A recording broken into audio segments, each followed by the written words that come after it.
مریم نواز تقریب سے خطاب کر رہی ہیں۔ اللہ تعالیٰ اور میرا نہ صرف میرا، نواز شریف صاحب کا، مسلم لیگ نون کا، بلکہ پاکستان کا جو سر ہے وہ فخر سے بلند کریں گے، پاکستان کے جھنڈے کو اونچا رکھیں گے۔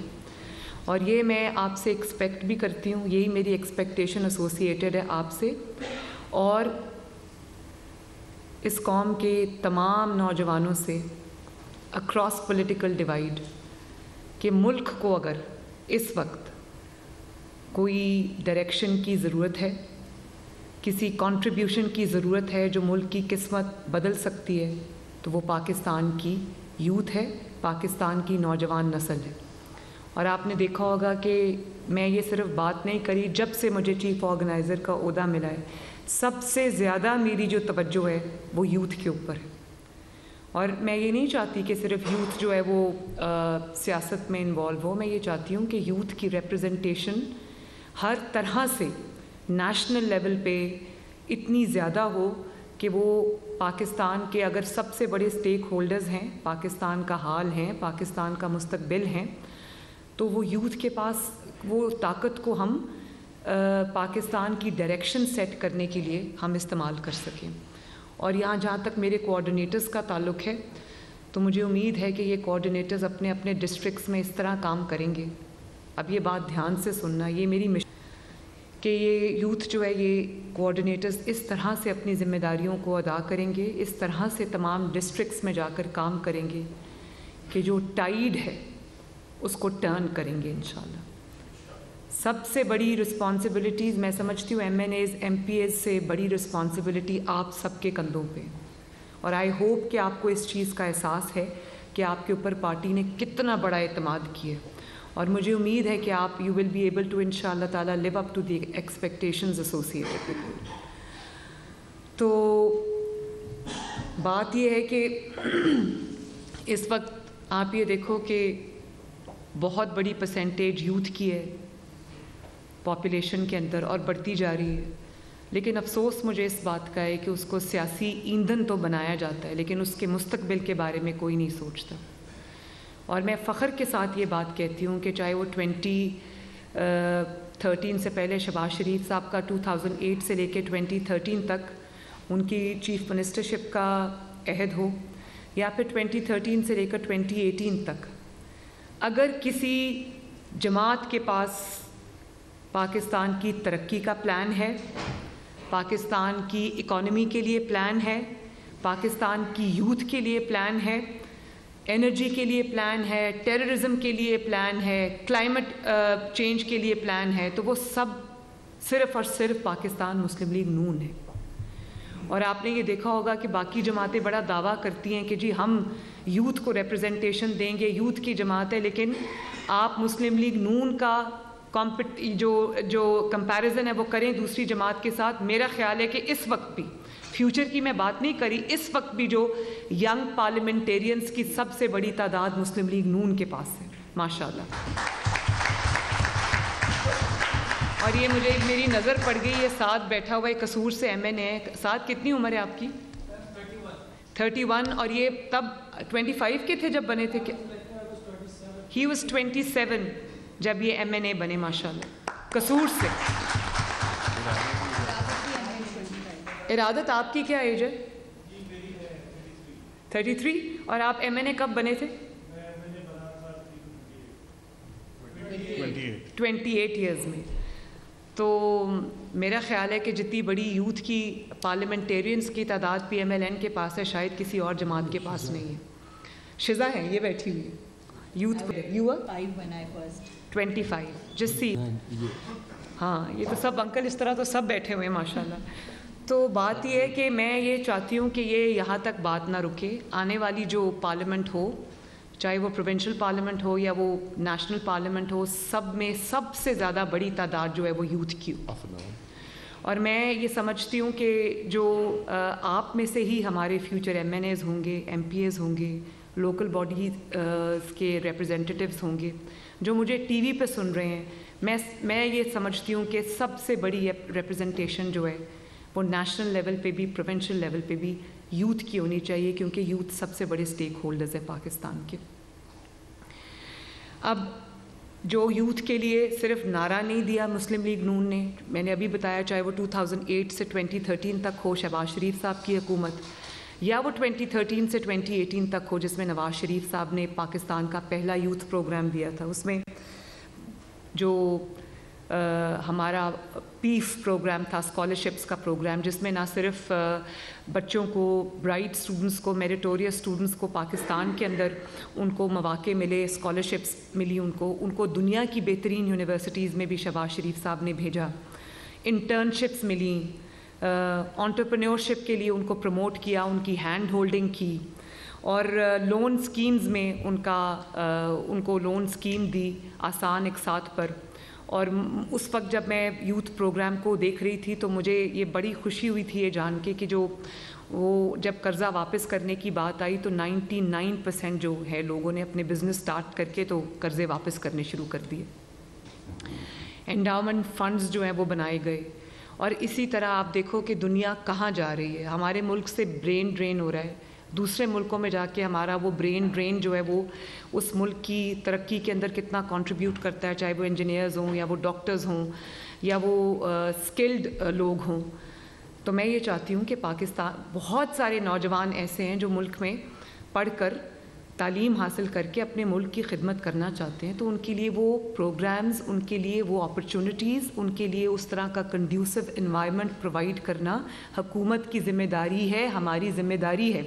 صرف سیاسی ایندھن نہیں بنانا اپنے نوجوانوں کو, ان کو ڈائریکشن بھی دینی ہے, ان کو اپرچونٹیز بھی دینی ہے تاکہ وہ ہر چیز میں ایکسیل کر سکیں.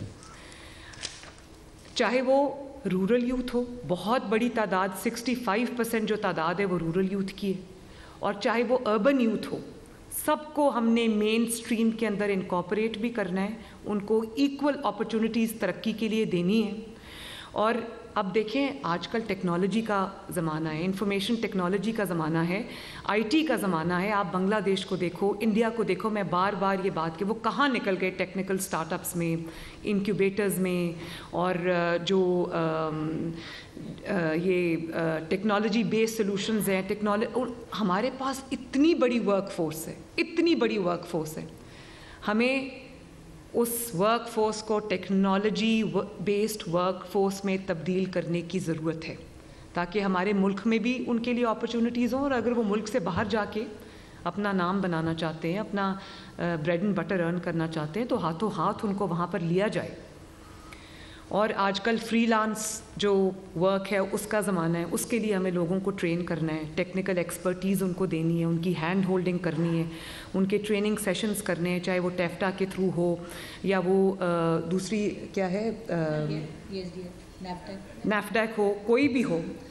ایگریکلچر, پاکستان کی جو اکانومی ہے وہ ایگرو بیسڈ اکانومی ہے, اس میں جو ٹیکنالوجی بیسڈ ایگریکلچر ہے, بائیو ٹیکنالوجی ایگریکلچر ہے, کلائمیٹ ریزیلینٹ ایگریکلچر ہے, فوڈ پروڈکشن ہے, اور ایگریکلچر ہے, لائف سٹاک ہے, انٹرپرینیورشپ ہے, اس میں چاہے وہ ڈیری کی پروڈیوس ہو, آپ کی ویجیٹیبلز ہو, فروٹس ہوں, میٹ ہو, پیکیجنگ ہو, اس کی ایکسپورٹ ہو, اور یا آن لائن مارکیٹنگ ہو.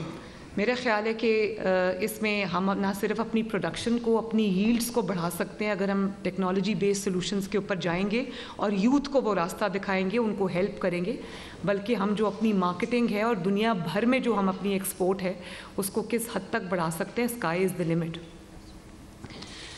اور میں یہ بھی سمجھتی ہوں کہ جو نیشنل ڈیسیجن میکنگ پروسیس ہے, اب یہ بات بہت دھیان سے سننے والی, اس میں یوتھ کا بہت بڑا ہاتھ ہونا چاہیے.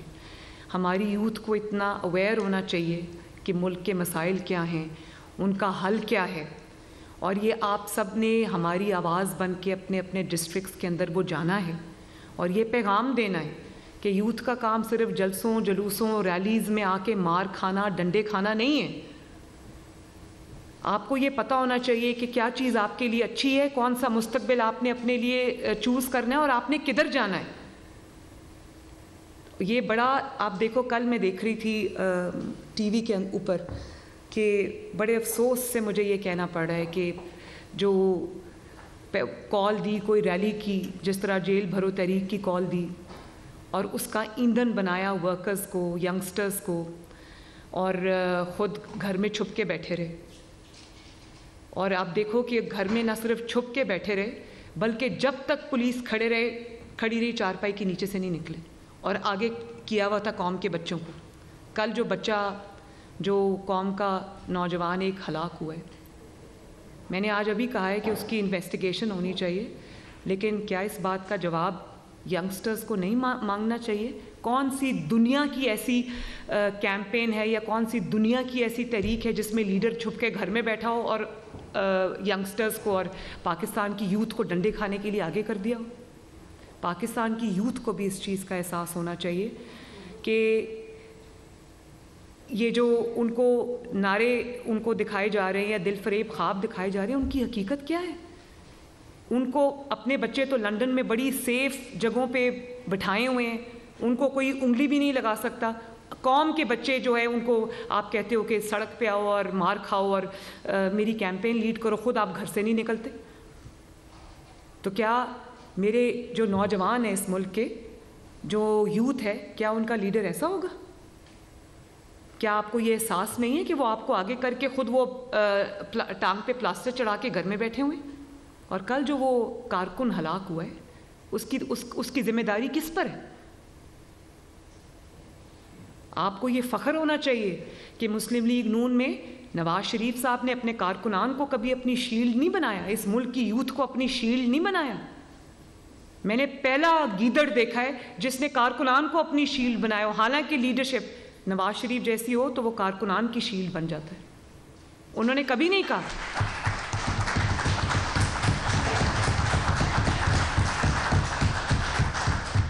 یہ ہوتا ہے شیر اور گیدڑ میں فرق, یہ ہوتا ہے لیڈر اور گیدڑ میں فرق. اگر جو عدلیہ بحالی کی تحریک نواز شریف صاحب نے چلائی تھی, اگر وہ یہ کہتے کہ سامنے آ جاؤ جی میرے نوجوانوں, آؤ میری تحریک میں میرا ساتھ دو, اور خود نواز شریف صاحب ماڈل ٹاؤن یا گھر سے نہ نکلتے, تو وہ تحریک کبھی کامیاب ہوتی؟ دنیا کی میں نے پہلی تحریک یہ دیکھی ہے جس میں لیڈر گھر میں چھپ کے بیٹھا ہے اور خواتین کو اور نوجوانوں کو سامنے رکھا ہوا ہے کہ آؤ میری حفاظت کرو. کل میں خواتین کے ایک فنکشن سے خطاب کر رہی تھی, میں نے کہا میں نے پہلی دفعہ سنا ہے لوگ ہمیشہ خواتین کی حفاظت کرتے, یہ پہلا میں نے گیدڑ دیکھا ہے جو کہتا ہے خواتین آ کے میری حفاظت کریں. کارکنان یہاں پہنچ جائیں, کارکنان وہاں پہنچ جائیں, کارکنان یہاں پہ ڈیوٹی دیں, کارکنان ادھر آ جائیں. کارکنان ہر جگہ آ جاتے, یہ خود کہیں پہنچتے ہی نہیں. اس سے بڑا مذاق اس قوم کی یوتھ کے ساتھ, اس سے بڑا مذاق اس قوم کی آنے والی نسلوں کے ساتھ اور کیا ہوگا؟ مجھے بتائیں, آپ سب یوتھ کے نمائندے مجھے ہاتھ اٹھا کے بتائیں کہ ایسے لیڈر کو آپ کا دل بھی کرے گا لیڈر کہنے کو؟ نواز شریف صاحب جب لنڈن سے اپنی بیوی کو چھوڑ کے آ کے گرفتاری دینے کے لیے آئے تھے تو انہوں نے آپ کو تو آگے نہیں رکھا, بیٹی کا ہاتھ پکڑا اور گرفتاری دینے کے لیے آ گئے. تو یہ بھی نوجوانوں کو بھی 10 بار سوچ کر اپنے لیے پولیٹیکل افیلیشن کا انتخاب کرنا چاہیے, 10 بار سوچ کر. اور اس ملک کے کیونکہ سب سے بڑے سٹیک ہولڈرز آپ ہیں, تو آپ جو 2013 سے لے کے 2018 تک آپ دیکھ لیں کارکردگی, یہ کوئی صدیوں پرانی بات نہیں ہے. اور اب کی کارکردگی آپ دیکھ لیں, جو ملک ڈاؤن ہل گیا, نیچے گیا, اب تک لڑکتا جا رہا ہے, اس کا کون ذمہ دار ہے؟ کیا یوتھ کو یہ سوال اپنی قیادت سے نہیں پوچھنا چاہیے؟ میں سوال کا جواب دے سکتی ہوں کہ 2013 میں ہمیں کس طرح کا پاکستان ملا تھا, اور 2018 میں ہم ترقی کرتا ہوا, ٹیک آف کرتا ہوا پاکستان جو ہے وہ دے کر گئے اس ملک کی یوتھ کو. 1.8% پہ گروتھ تھی, اور نواز شریف جب گیا تو 6% گروتھ پہ یہ ملک قوم کے حوالے کر کے گیا. اور آپ یہ دیکھو کہ مہنگائی اس وقت کیا تھی. IMF پروگرام ہم نے بھی چلائے ہوئے ہیں, نواز شریف صاحب نے بھی چلائے ہوئے ہیں. وہ IMF پروگرام ایک اپنی نوعیت کا تاریخ میں واحد پروگرام تھا جس کو سکسیسفلی نواز شریف نے نہ صرف پورا کیا بلکہ IMF پروگرام کے چلتے ہوئے نہ گھی کی قیمت بڑھی, نہ آٹے کی قیمت بڑھی, نہ روٹی کی قیمت بڑھی, نہ بجلی کی قیمت بڑھی, نہ چینی کی قیمت بڑھی, نہ سبزیوں کی قیمت بڑھی, نہ گوشت کی قیمت بڑھی, بلکہ کم ہوتی رہی. تو آج اگر ہم سوال کریں تو کس سے کریں؟ جب میں بابا رحمتا کی بات کرتی ہوں, اور جب میں پیناما بینچ کی بات کرتی ہوں, اور جب میں اس کے ہینڈلرز کی بات کرتی ہوں, عمران کی بات کرتی ہوں, تو میں اس لیے بات کرتی ہوں کہ یہ قوم کے سب سے بڑے مجرم اور پاکستان کی یوتھ کو یہ ڈیمانڈ کرنی چاہیے کہ ان ملزموں کو، مجرموں کو ان کے کیفر کردار تک پہنچایا جائے۔ اس ملک میں انصاف ہوگا، اس ملک میں اہل قیادت ہوگی تو یہ ملک آگے چلے گا، ورنہ یہ ملک آگے نہیں جا سکتا، یہ ملک پیچھے کو جائے گا۔ دنیا آپ دیکھو، بنگلہ دیش ہم سے آگے نکل گیا، اور ہم کیا کر رہے ہیں؟ اور ہمارے ملک میں ایک شخص کھلے عام فتنہ پھیلا رہا ہے، انتشار پھیلا رہا ہے، فساد پھیلا رہا ہے، اس کو ہر قسم کی اجازت ہے، دن دناتا پھر رہا ہے۔ تو جب میں یہ بات کرتی ہوں نوجوانوں، جب میں یہ بات کرتی ہوں کہ اس ملک میں پہلے حساب کتاب ہوگا، پہلے انصاف ہوگا، پھر انتخاب ہوگا، تو کیا میں غلط بات کرتی ہوں؟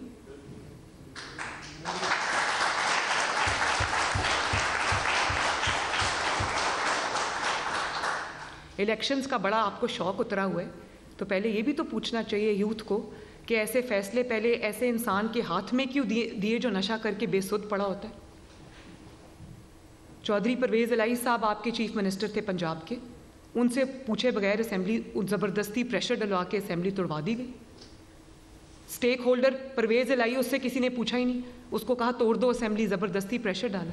جو انسان اسمبلی میں بیٹھا ہی نہیں ہے، جو انسان کا کوئی لینا دینا ہی نہیں ہے، وہ اس کو کہہ رہا ہے کہ اسمبلی توڑ دو۔ تو کیا گارنٹی آج الیکشن ہو جائیں، ایک اسمبلی یہ جیت جائے، ایک اسمبلی پاکستان مسلم لیگ نون جیت جائے، تو کیا گارنٹی کہ یہ کل پھر وہ اسمبلی نہیں توڑے گا؟ کیونکہ نشے کی حالت میں ہوتا ہے، فیصلہ کرنے کی قوت نہیں ہے دماغ میں، ذہنی بیمار ہے۔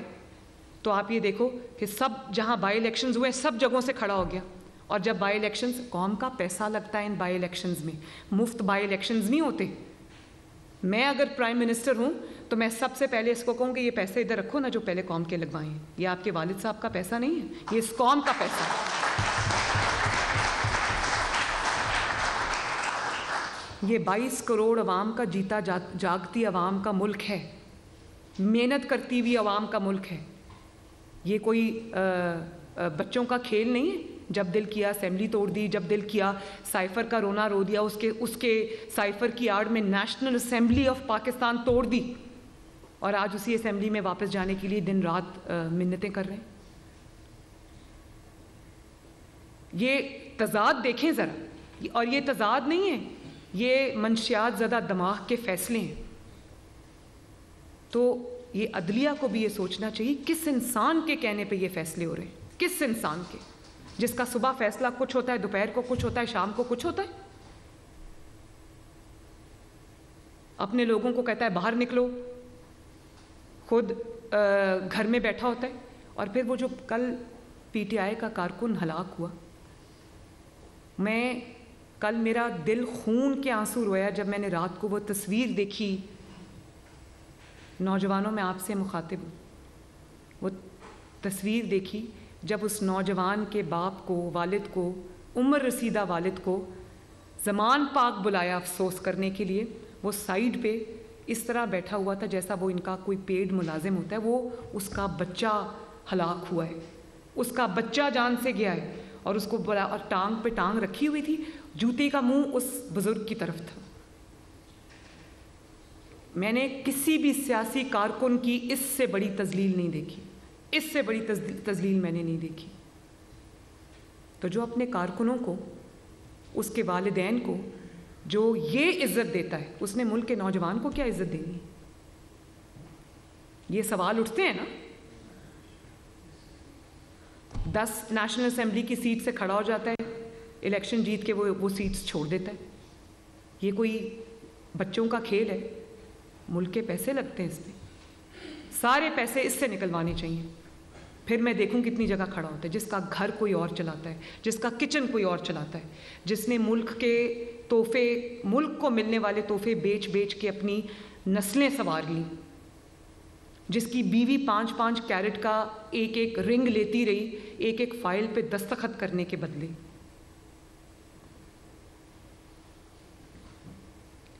جس نے 4 سال میں سوائے پیسہ بنانے کے اور کچھ نہیں کیا۔ طاقتور کو قانون کے نیچے لاؤں گا، جو طاقتور دوست تھا 55 ارب روپیہ 1.9 ملین پاؤنڈ اس کی جیب میں ڈال دی، اپنی کابینہ کو بھی نہیں بتایا۔ کابینہ پوچھتی رہی جو لفافہ تم لہرا رہے ہو اس میں کیا ہے؟ کوئی جواب نہیں۔ میری مرضی، میں جس کو مرضی نوازوں۔ وہ پراپرٹی ٹائکون کی جیب میں پیسے اس نے ڈالے۔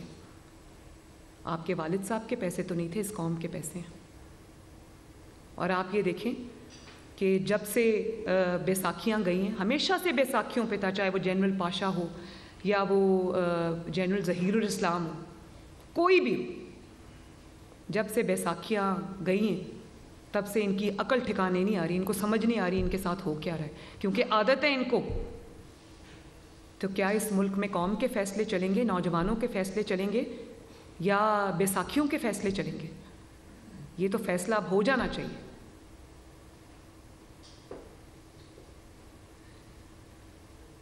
یہ جو میں بات کرتی ہوں کہ پیرے ترازو کے دونوں پلڑے برابر ہوں گے، اس کے اوپر پاکستان کا مستقبل بیس کرتا ہے۔ نوجوانوں، اس کے اوپر آپ کا مستقبل بیس کرتا ہے۔ جس ملک میں انصاف نہیں ہوگا اس ملک میں ترقی نہیں آ سکتی، اس میں جس کی لاٹھی اس کی بھینس ہوگی۔ اور جو لوگ اس کا ساتھ دیتے ہیں، میں ان کی عقل پہ حیران ہوں کہ یہ جو ابھی آڈیوز آئی ہیں جس کے اندر کوئی کہہ رہا ہے کہ یہ ہمارے اپنے جج بیٹھے ہوئے ہیں سپریم کورٹ میں، کوئی کہہ رہا ہے میں ٹرک کھڑا کر دیا ہم نے باہر لا کے، اور کوئی یہ کہہ رہا ہے کہ اپنی یہ فلاں جج کے آگے کیس لگاؤ، بینچ فکسنگ ہو رہی، کھلے عام ہو رہی ہے۔ ایک سائڈ پہ یہ لوگ ہیں کہ چوریاں کی ہوئی، 4 کیسز ہیں عمران کے اوپر، ویسے تو 4 کیسز منظر عام پہ آئے ہیں نا، 4 سال سوائے چوری ڈاکے کے اور کچھ کیا نہیں ہے، 4 کیسز ہیں اس وقت۔ ایک ٹیرین خان کا کیس ہے، کیا وہ کیس سچ نہیں ہے؟ مجھے بتائیں، کیا وہ کیس سچ نہیں ہے؟ جمائمہ خان اون کرتی ہے، اس کو یہ اون نہیں کرتا اپنی بیٹی کو، اس کو اپنی بیٹی سے زیادہ اپنی سیاست عزیز ہے۔ میری 2 بیٹیاں، میں سوچ نہیں سکتی کہ میں اپنی بیٹیوں کو ان کا حق نہ دوں اور میں کسی اور سیاسی فائدے کو کے لیے اپنی بیٹیاں قربان کر دوں۔ ہر باپ اس چیز کے ساتھ ریلیٹ کرتا ہے، ہر ماں اس چیز کے ساتھ ریزونیٹ کرتی ہے، ہر بھائی اس چیز کے ساتھ ریزونیٹ کرتا ہے۔ آپ کو اپنی سیاست پیاری ہے، لیکن آپ نے اپنی بیٹی کو کہ مجرم ہے آپ، وہ آپ کا نام نہیں لے سکتی، آپ اس کا نام نہیں لے سکتے، سوچو اس سے بڑی بدقسمتی کیا ہوگی۔ اور دوسروں کو بلاتے ہیں، مجھے نانی کہہ کے بلاتے ہیں، تو میں تو بڑے فخر سے کہتی ہوں کاش آپ نے زندگی میں اچھے فیصلے کیے ہوتے، آپ میاں صاحب کی عمر کے ہیں، آج آپ بھی نانا دادا ہوتے۔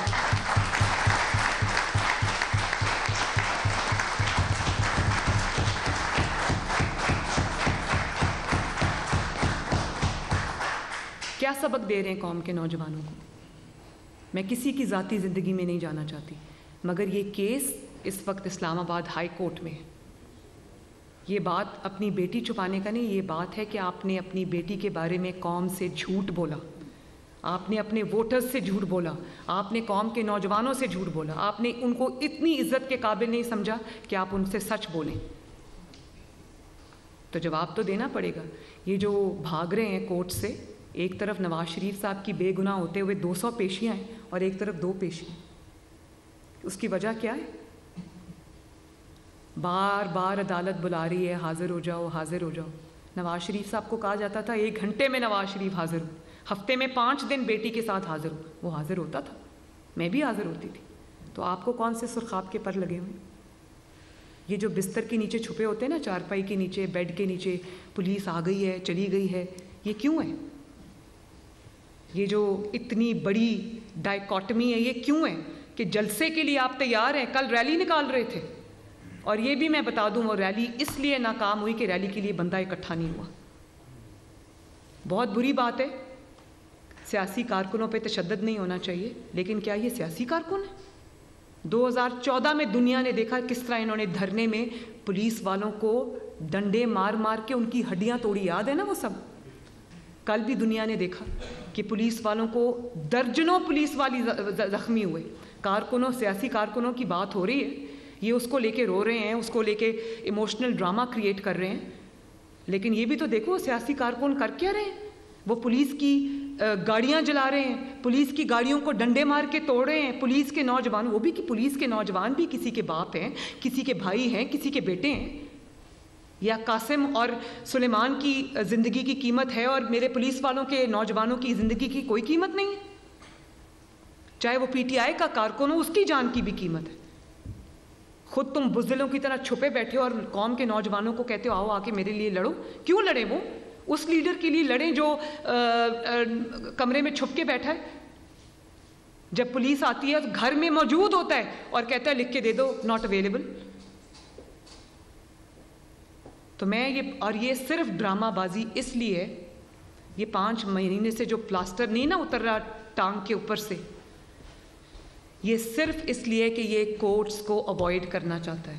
اور کورٹس کو اوائڈ اس لیے کرنا چاہتا ہے کہ جو چاروں کیسز ہیں, فارن فنڈنگ, توشہ خانہ, ٹیرین وائٹ اور 190 ملین کا جو کیس ہے, یہ چاروں کیس سچے ہیں, چاروں کیس سچے ہیں. اور یہ جانتا ہے کہ یہ سچے ہیں. اس کو پتہ ہے کہ یہ جب ٹیرین وائٹ کیس میں پیش ہوگا تو نہ یہ اس کو اون کر سکتا ہے نہ اس کو ڈس اون کر سکتا ہے. اون کرتا ہے تو ڈسکوالیفائی ہوتا ہے, ڈس اون کرتا ہے تو جھوٹ پکڑا جاتا ہے. توشہ خانہ میں صرف چوریاں نہیں کی, ان چوریوں کو چھپایا بھی ہے. فرح گوگی جو ہے وہ جب توشہ خانہ کے تحفے دبئی میں بیچ کر آئی تو وہ آپ کو پتہ ہے کہ وہ بیچے ہوئے جو پیسے تھے, جو تحفے بیچ کے پیسے لیے تھے, ان کو کسی بینک کے ذریعے ٹرانسفر نہیں کیا گیا کیونکہ حرام کا پیسہ تھا. اس کو پراپرٹی ٹائکون کے جہاز میں سوٹ کیسز میں بند کر کے وہ پیسے لے کے آئے. منی لانڈرنگ اور کس کو کہتے ہیں؟ لوگوں پہ تم منی لانڈرنگ کے الزام لگاتے ہو, خود تم یہ تبھی راتوں رات فرح گوگی کو فرار کرا دیا کیونکہ اس کو پتا تھا کہ یہ جرائم اس نے کیے ہوئے, اسی لیے کورٹ میں پیش نہیں ہوتا. ہر کیس میں یہ مجرم ہے, یہ جانتا ہے, اس لیے کورٹ کو اوائڈ کر رہا ہے.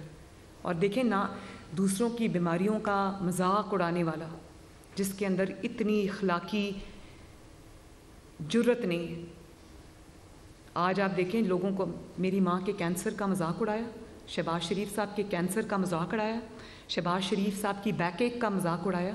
اور آج آپ دیکھیں اللہ تعالیٰ کا کرنا کیا ہوتا ہے. ہر چیز جو ہے وہ کورٹس میں ڈیسائیڈ نہیں ہوتی. یہ دنیا ہے, اس دنیا میں سزا اور جزا کا فیصلہ ہوتا ہے. وہ کہتے ہیں نا کہ جو سزا اور جزا ہے وہ صرف حشر پہ موقوف نہیں ہے, دنیا میں زندگی خود بھی گناہوں کی سزا دیتی ہے انسان کو. تو آج آپ دیکھیں, کبھی کہہ رہے ہیں میری ٹانگ ٹوٹی ہوئی ہے, میری ٹانگ میں تکلیف ہے, میں نہیں آ سکتا. کبھی ایسی بیماریوں کا نام لے رہے ہیں کہ میں ان کا نام نہیں لے سکتی, اور بیماریوں کے پیچھے چھپ رہے ہیں. کل جب ریلی نکالنی تھی الیکشن کی تو کورٹس کے لیے بیمار, ریلیز کے لیے تیار. کورٹ بلاتی ہے تو کہتے ہیں میری جان کو خطرہ ہے. بھئی کورٹ میں جان کو خطرہ ہوتی ہے, ریلیز میں جان کو خطرہ ہوتا ہے. میری جان کو بھی بہت دفعہ انٹیریئر منسٹری کی ایجنسیز کے تھریٹ میرے ہاتھ میں پکڑائے جاتے ہیں, بہت بار. آپ کو پتہ ہے کہ ایک واقعہ میں شیئر کرنا چاہتی ہوں.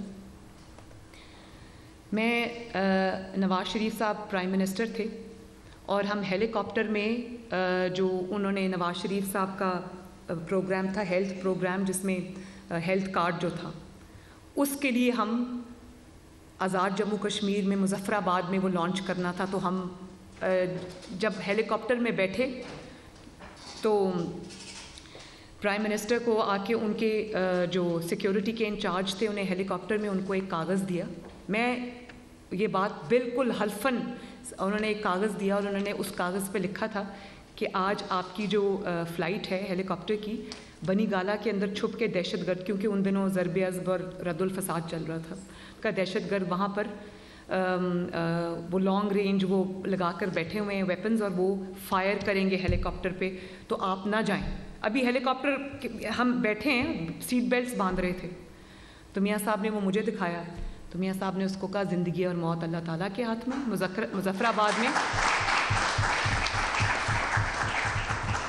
مظفر آباد میں عوام میرا انتظار کر رہی ہے, آپ راستہ بدل لیں لیکن میں جاؤں گا, یہ ہیلی کاپٹر کو ابھی ٹیک آف کرائیں. ایسا ہوتا ہے لیڈر. اور یہ جس وقت کورٹ میں جانا ہو اس وقت میری جان کو خطرہ ہے. بھئی ریلیز میں جان کو خطرہ نہیں.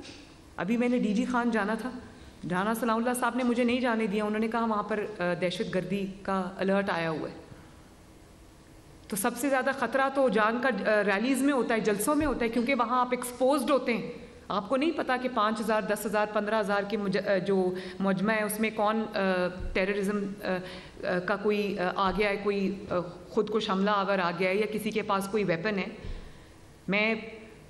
مجھے اچھی طرح یاد ہے, ابھی پنڈی میں میرا کنونشن تھا تو وہاں سے ایک اسلحہ بردار شخص پکڑا گیا, اس کی جیب میں پستول تھی. میں تو نہیں ڈری. زندگی موت اللہ تعالیٰ کے ہاتھ میں. لیڈرز کو جان ہتھیلی پہ ٹھیک ہے احتیاط ضروری ہے، لیکن احتیاط کا مطلب یہ نہیں کہ اس کو ڈھال بنا کے تو آپ اپنے احتساب سے بھاگ جائیں۔ تو یہ سب چیزوں کو مد نظر رکھ کے یہ فیصلے پاکستان کی یوتھ کو بہت سمجھداری سے کرنے، پاکستان کی یوتھ کے ہر نوجوان کا، چاہے وہ لڑکا ہو یا لڑکی ہو، میل ہو یا فیمیل ہو، یہ بات آپ جان لیں کہ آپ کا ووٹ، آپ کا فیصلہ اس ملک کی تقدیر کے اوپر اثر انداز ہوگا۔ یہ کوئی اس سوچ سمجھ کے فیصلہ کرے۔ 18 سال کے بچے ہیں، ووٹر بن گئے ہیں، لیکن آپ کی ووٹر کے ساتھ ایک ووٹر آپ جب ڈکلیئر ہوتے ہیں تو اس کے ساتھ ایک بہت بڑی رسپانسبلٹی آتی ہے آپ کے سر پہ۔ آپ نے اپنے مستقبل کا فیصلہ کرنا ہے، اور وہ مستقبل کا فیصلہ سوشل میڈیا کی پوسٹس یا جھوٹے نعروں سے نہیں ہو سکتا، ورنہ آپ ذمہ دار ہو سکتے ہیں۔ ورنہ نقصان خدا نخواستہ اگر پاکستان کا ہوا تو سب سے بڑا نقصان پاکستان کی یوتھ کا ہوگا، وہ ہوپلیس ہو جائے گی اس ملک کے مستقبل سے۔ اس سے ہمیں پاکستان کی یوتھ کو بچانا ہے۔ تو مجھے امید ہے کہ آپ لوگ اس جذبے کے ساتھ میدان میں نکلو گے اور پاکستان کے لیے، اپنی جماعت کے لیے، نواز شریف صاحب کے لیے اور اس ملک کی یوتھ کے لیے آپ ٹائڈ کو ٹرن کرو گے۔ بولو انشاءاللہ۔ اللہ تعالیٰ ہمیں کامیابی عطا فرمائے، اللہ تعالیٰ پاکستان کو بڑھتا پھلتا پھولتا رکھے۔ پاکستان زندہ باد، پاکستان کی یوتھ زندہ باد۔ شکریہ۔ چیف آرگنائزر مسلم لیگ نون مریم نواز کا مسلم لیگ نون کی نوجوان